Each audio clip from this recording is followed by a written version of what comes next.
Now, in the aquarium industry at the moment, 2020, the days of the coronavirus, human lockdowns, we're seeing a good influx of people joining the aquarium hobby, and they're very excited. They've got more time than ever. I used to give people my instructional aquarium DVD. They then not even have time to watch it back in the old days when everyone's running around like a headless chook. Now I give them a DVD, they watch it 5 times and they come back really excited about it. So how much people are enjoying their fish has really increased since the start of lockdowns. So give us your opinion on that particular point. But what I want to say is that aquarium shops, local fish shops, are the heart of the aquarium industry, and there needs to be a lot more respect from and to the shops.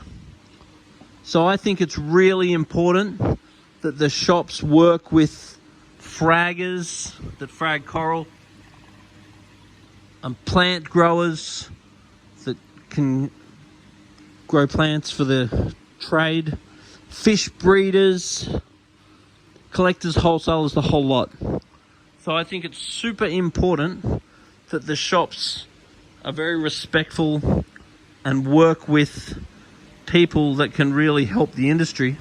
But I also think that it's super important that the people in the industry realize that the shop is the key to the industry growing.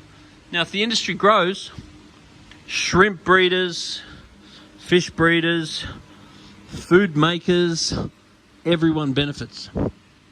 Now, some time ago, I got to sit down and read a study that was commissioned by Majestic. I wasn't able to take it. I wasn't able to take a camera in there. I just got to read it.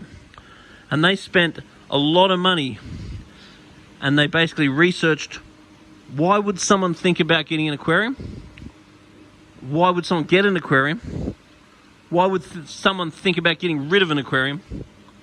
And why would someone get rid of an aquarium?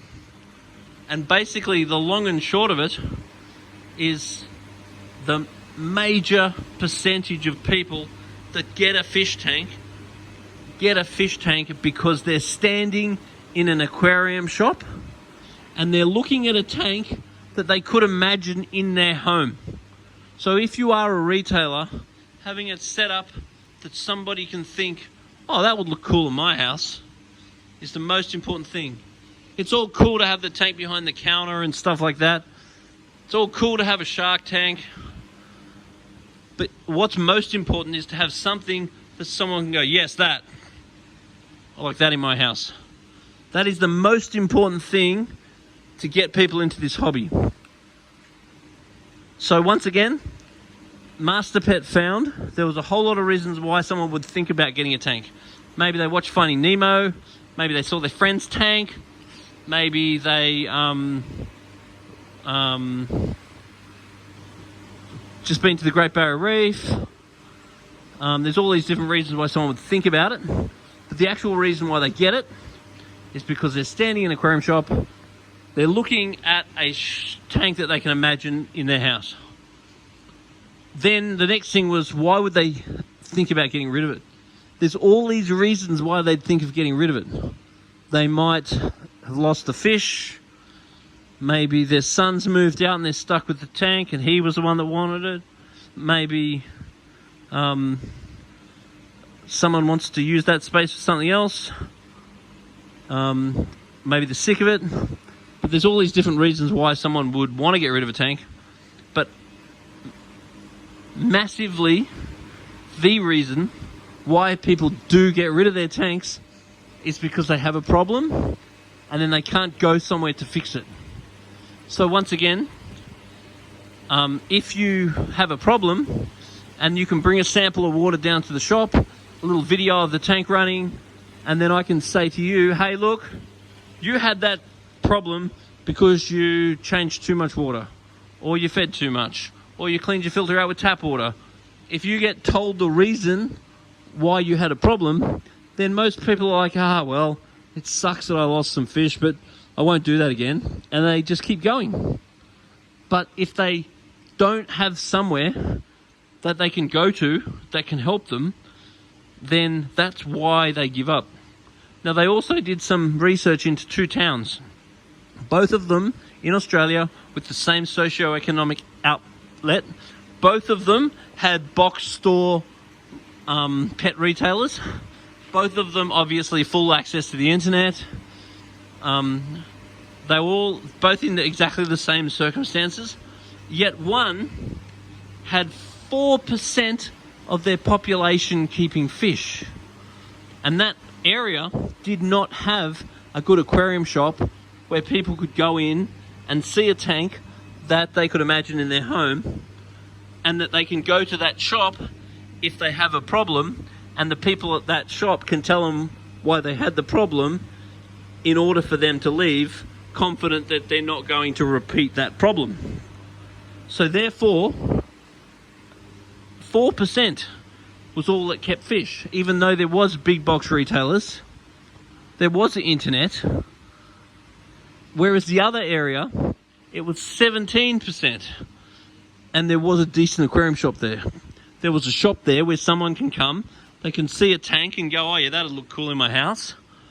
And then if they do have a problem with their tank, they can go to the shop, and the shop says, well, look, I've assessed your situation and this is your issue. Don't do that again and you'll be fine. So once again, shops are what get people into the hobby, and shops are what keep people in the hobby. Now, if that is understood and respected, then as an industry, we're in a much better position. Because if all the fraggers parasite the shops and try to sell all their little frags and get a little bit more for them, all the breeders try to undersell the shops and sell direct, all the plant growers sell through Facebook groups and don't work with the shops, we're actually reducing our industry. Because the less good aquarium shops there are around, because the shops can't afford to be opened, because everyone's undercutting them all the time, people are buying stuff cheap on the internet, people are buying and selling fish. Obviously there is room for this sort of behaviour, but if this behaviour happens at the detriment of shops, that is at the detriment of the industry. Because the more good shops we have in the industry, the more customers we have in the industry, and the more happy hobbyists we have in the industry, the better off all of us are. All of us, from the fraggers, from the breeders, the propagators, the importers, the collectors, and the whole lot. So, it's super important for the other people in the industry, the service people, for everyone to try to work through the shops as much as possible, and for the shops to be as respectful and work with the other people as much as possible. If you're a service person, how do you create a win-win deal with the shops? Create a deal that works for both of you. If you're a shrimp breeder, how do you create a relationship with the shops to ensure that they're buying your shrimp and you're breeding the sorts of shrimp that maybe they want bred? So how do we create a dialogue between the shops and the other people outside of the within the aquarium industry to just glue it all together? And the shops really are the glue. So it's really important that these conversations get started. So if you're a shop, how do you work better with your fraggers and services and breeders and so forth? So what can you do to have a better relationship, and what can they do to have a better relationship with you? Anyway, put a little note down on the bottom of this video. Have you had a great experience buying or selling from a shop? Where do you think it needs improvement? Or are you a fragger that's had a terrible situation or a terrible experience with shops? And so how do we get this conversation moving so that there's more respect and more business being churned between the different facets of the aquarium industry. Anyway, I don't have the solutions. I'm just trying to stimulate the conversation and trying to throw in everyone's face that working with the shops grows the industry. Working against the shops and not having the shops is what shrinks and kills this industry. Anyway, give us your opinion.